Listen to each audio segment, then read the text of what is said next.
Beleza, galera. Jogam as pretas e ganham. Aqui, o meu adversário jogou a torre em A5. E a primeira coisa que a gente vê é que tá atacando o bispo. E poderia ter pego o peão ao mesmo tempo, tá ligado? Uma coisa que me chamou a atenção foi justamente o rating dos caras. Esse John Captain Price tem 2.884 de rate. E esse grande mestre, Athena Palada aqui, tá 2.953 de rate, né? É uma coisa que, porra, mano, um rate altíssimo, né? Os caras gigantes, nível sup aí de Blitz, né?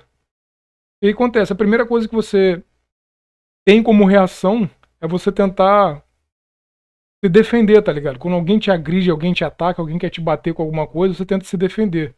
E aqui não é normal, né? Mas olhando os vídeos do sup, o que eu aprendi é justamente isso. Por mais que você tenha esse momento inicial, onde você é agredido, né? Porra, tem um cara querendo te dar um tapa, você vai querer, porra, se movimentar para que isso não aconteça. Você tem que entender, tipo assim, todo o contexto, né? Eu sempre faço assim, contexto e cálculo, né? Contexto é interpretação. Por exemplo, se a gente for olhar materialmente, torre contra bispo, torre é mais forte do que bispo, materialmente. Mas a questão da posição é muito importante. Principalmente nos finais, é sabido que, porra, os peões, quanto mais avançados eles estão, mais fortes ele vai ficando conforme vai fazendo esse avanço. Então, no caso aqui, o cara tem torre A5, é assustador, né? Porque você quer, pelo menos eu, né? Eu quero tirar esse bispo daqui e não quero que ele morra. Mas se a gente olhar o contexto posicional, a gente pode observar que os reis, eles estão em oposição nesse exato momento, certo? E, principalmente, eu acho que a chave da posição aqui, o coração da posição, como eu costumo dizer, né? A chave para a vitória é justamente esse peão aqui de C. Falei, cara, esse peão de C tá a duas casas da coroação. Pessoal, né? O básico do xadrez é saber que quando o rei, como o peão, pisa na última casa, ele pode se transformar no que ele quiser. Nesse caso, provavelmente uma dama, que já entraria com um cheque aqui e poderia, por exemplo, dar mate, tá ligado? Então, por mais que a gente tenha o instinto de sobrevivência, isso é importante, né? Porque senão daqui a pouco você está fechando o olho, atravessando a rua, a gente não quer isso. A gente sabe que a gente tem ameaças mais importantes para fazer, né? Uma coisa que eu sempre vejo o Sup falar é justamente isso.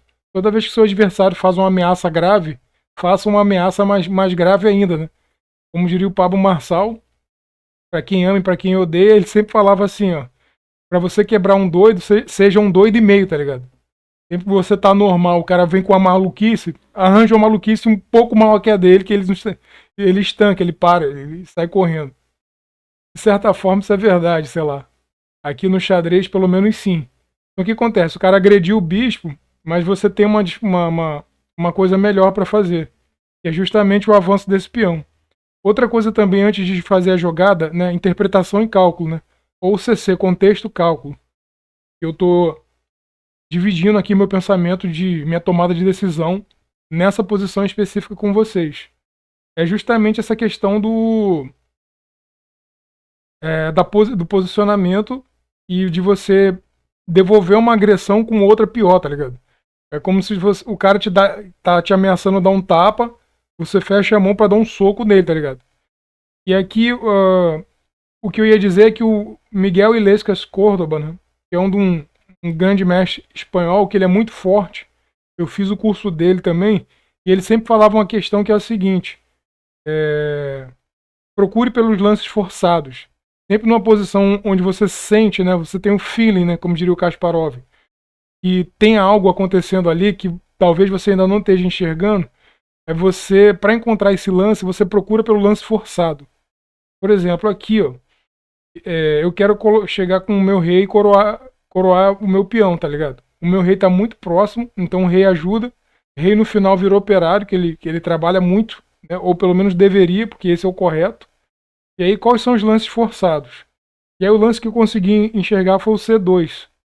O C2, se ele tomar o meu bispo, eu faço C2, C1 e coroo para a dama. Então, ele vai sair no prejuízo, eu vou ter uma dama inteira de vantagem. Então, ele é obrigado a fazer C5. E aí, eu quis montar como se fosse uma pontezinha para que ele não conseguisse impedir o meu peão, tá ligado? Então, qual é o lance correto? C2. Lance correto C2. Se ele não fizer nada, ou se ele tomar o meu bispo aqui, por exemplo, eu simplesmente faço C1 aqui. E aí ele vai, eu coroo com cheque, e inclusive é checkmate. Outra coisa boa desse lance C2 é que eu não quero que esse bispo, que o rei dele chegue na casa de coroação, que no caso é a C1. Então esse peão, ele protege esse avanço de peão, e tem o meu rei aqui que está trabalhando para que haja uma barreira aqui invisível, onde o rei dele não possa chegar na casa de coroação lá. Basicamente, como ele tem uma torre e eu tenho apenas um bispo, ele pode realmente forçar o jogo aqui e me ganhar. Mas nesse momento, nesse exato momento, quando eu jogo o C2, eu já tenho uma ameaça muito concreta, tá ligado? Muito forte. Então ele não pode tomar ninguém, ele simplesmente é forçado, né? Claro que, tipo assim, ninguém é obrigado a nada no xadrez, mas a jogada mais forte, sim, ele é forçado a jogar torre C5. E aí eu monto o meu esqueminha aqui para continuar ajudando nesse peão, tá ligado? Outra coisa também que é muito importante é que o peão dele tá bloqueado pelo meu bispo e demora para chegar na casa de coroação. Então o que eu fiz?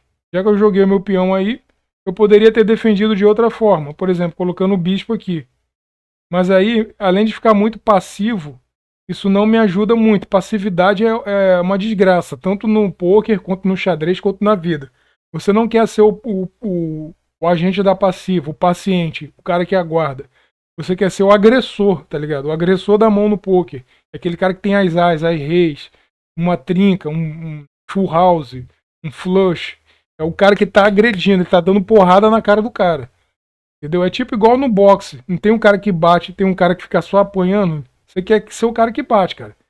E porque, tipo assim, se for pra cansar, cansa de bater, né? Não cansa de ficar apanhando, né? Mas enfim. E aí eu joguei esse peão aí.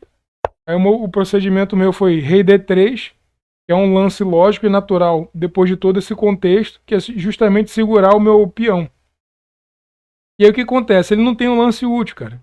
Ou ele vai ter que andar pra esquerda com o rei, ou ele vai ter que, tipo assim, entregar algum tipo de peça e gerar outra debilidade em outro ponto do tabuleiro, entendeu? Esse bispo, ele é envenenado, é um veneno. Se ele tomar, eu simplesmente faço dama lá.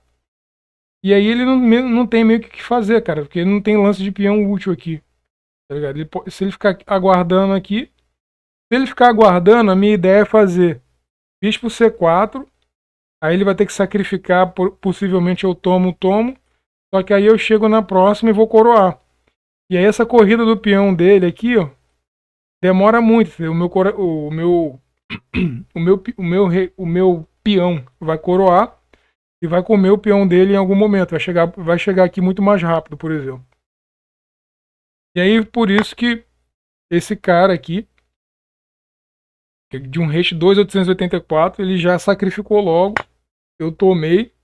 E aqui a gente vai, depois dessa bagunça toda, para um possivelmente. Não, aqui a partida acabou, né? Você tem um bispo, o cara tem espiões ali, e esse bispo domina todas as ações, né? Bispo na posição aberta, ele realmente tem uma superpotência, né? Ele vira uma bomba atômica ali. E aí vai ser muito fácil, né? Ou você vir atrás desse peão, ou simplesmente você centralizar o rei e, aliás, vir atrás desse. Esses peões não vão a nada, não vão levar nada assim. E basicamente é isso. Pode até largar mesmo com o meio aqui. Enfim, o céu, você ganha essa. Assim, jogando certinho aqui, não tem como você perder, certo? Então valeu. Tá aí. Contexto e cálculo, né? Que é o CC. CCA, contexto. Não, é CCF, né? Contexto, cálculo e forçado, né? Você olha o contexto, você calcula ali mais ou menos e você sempre busca um lance forçado. Basicamente é assim que eu faço para minha tomada de decisões ser sempre mais eficiente. Tá maneiro? Então é isso aí.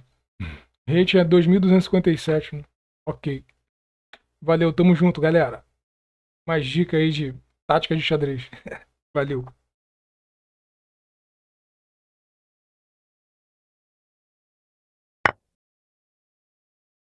Não vou fazer.